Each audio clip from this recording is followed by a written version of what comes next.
ফেনী, নোয়াখালী, কুমিল্লার বন্যা যেন এক নতুন মানবিক বাংলাদেশের পরিচয় করিয়ে দিয়েছিল আমাদের। তৎকালীন বন্যা পরিস্থিতি মোকাবেলায় অতীতের মতো মানবতার ফেরিওয়ালা, কন্টেন্ট ক্রিয়েটর ও তারকাদের অবস্থান প্রথম সারিতে না থাকলেও সাধারণ মানুষজন সামর্থ্য অনুযায়ী বন্যার্তদের পাশে দাঁড়িয়েছিল। বিশেষ করে টিএসসি এলাকায় ত্রাণ গ্রহণ কর্মসূচি গড়েছিল এক অনন্য নজির। টিএসসি হয়ে উঠেছিল এক টুকরো মানবিক বাংলাদেশের প্রতিচ্ছবি। সাম্প্রতিক সময়ে মেঘালয়ের পাহাড়ি ঢলের সঙ্গে বৃষ্টির পানি যোগ হয়ে তীব্রতর বন্যার সৃষ্টি হয়। ফলে ভোগাই, মহারশী, কংস নদীর পানি বিপদসীমার ওপর দিয়ে প্রবাহিত হয়।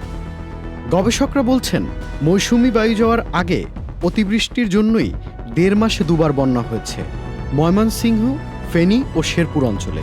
এমনকি নেত্রকোনা সহ কয়েক স্থানে প্রাণহানির মতো ঘটনা ঘটেছে। তবে বন্যার্তদের দাবি, অতীতের মতো তাদের পাশে দাঁড়াচ্ছে না সাধারণ মানুষ সহ মানবতার ফেরিওয়ালারা। পাশাপাশি সোশ্যাল মিডিয়া জুড়ে অতীতের বন্যা সম্পর্কিত যে মানবিক আবেদন বা অবস্থান ছিল, সেটিও একবারে চোখে না পড়ার মতো। এর কারণ হিসেবে অনেকেই মনে করছে, টিএসসির ত্রাণ তহবিল নিয়ে একটি ভ্রান্ত ধারণা তৈরি হওয়া সহ রাজনৈতিক, অর্থনৈতিক পরিস্থিতির অস্বাভাবিকতার মতো নানা কারণেই এমন হয়েছে বলে মনে করছেন নেটিজনেরা। Tanvir Limon, channel I.